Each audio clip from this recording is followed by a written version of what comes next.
From the PEP Radio Newsroom, this is the Hourly News Blast. Advocate is reporting former Virginia Lieutenant Governor Winsome Earle-Sears is returning to the campaign trail less than a year after voters decisively rejected her bid for governor. She is not moderating the anti-LGBTQ plus positions that help define her candidacy. She is building a new campaign around them. Earle-Sears has launched what she calls the Life and Marriage Tour, a statewide effort urging Virginians to reject proposed constitutional amendments protecting reproductive freedom and marriage equality in the November election. The Republican plans to take her message to churches, community organizations, and local leaders. Those specific tour stops have not yet been announced. In an email to supporters, Earle-Sears said the amendments raise serious concerns and could alter principles important to Virginians. ABC affiliate WRIC reported last week. That is why our efforts are focused not only on informing voters, but also encouraging them to carefully consider these proposals and vote no on both amendments, she said. The marriage amendment would remove the ban on same-sex marriage that Virginia voters placed in the state constitution in 2006. It would instead affirm that two adults may marry regardless of their sex, gender, or race, and require the state to treat all legally valid marriages equally. Voters will decide the issue on November 3rd. Equality Virginia Advocates Executive Director Narissa Rahaman said Earle-Sears was reviving the same politics voters had already rejected. While Winsome Earle-Sears spends her fall peddling the same anti-LGBTQ plus attacks, the Virginians rejected by double digits last year. Real families who built lives together will be focused on protecting themselves from government interference and out-of-touch politicians, Rahaman said in a statement to the Advocate.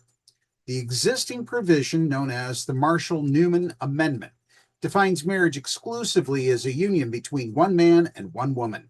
It also bars Virginia from recognizing civil unions or other legal arrangements carrying the rights and benefits of marriage.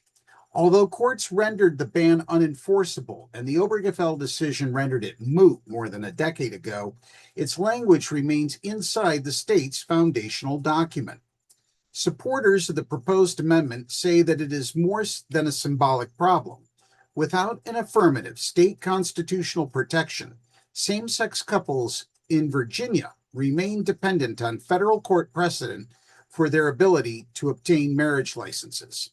When Democratic Governor Abigail Spanberger signed legislation placing the amendment before voters, she said families should not have to rely solely on the U.S. Supreme Court for their security.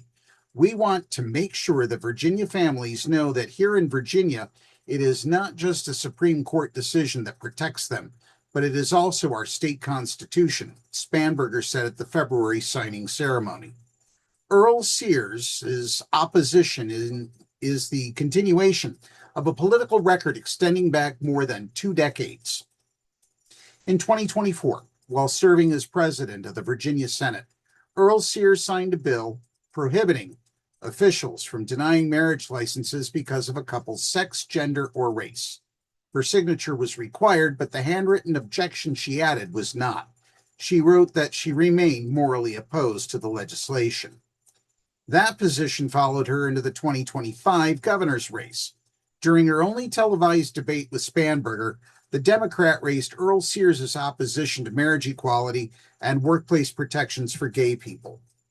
My opposition has previously said that she does not think gay couples should be allowed to marry, Spanberger said.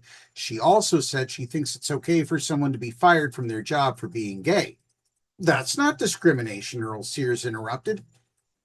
Spanberger's campaign turned the exchange into a television advertisement.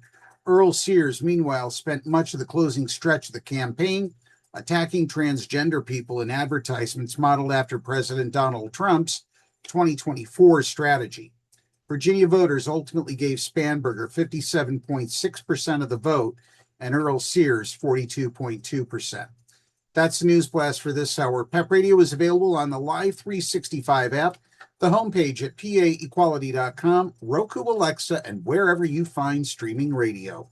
Up next, we have the Meadville area weather forecast here on PEP Radio.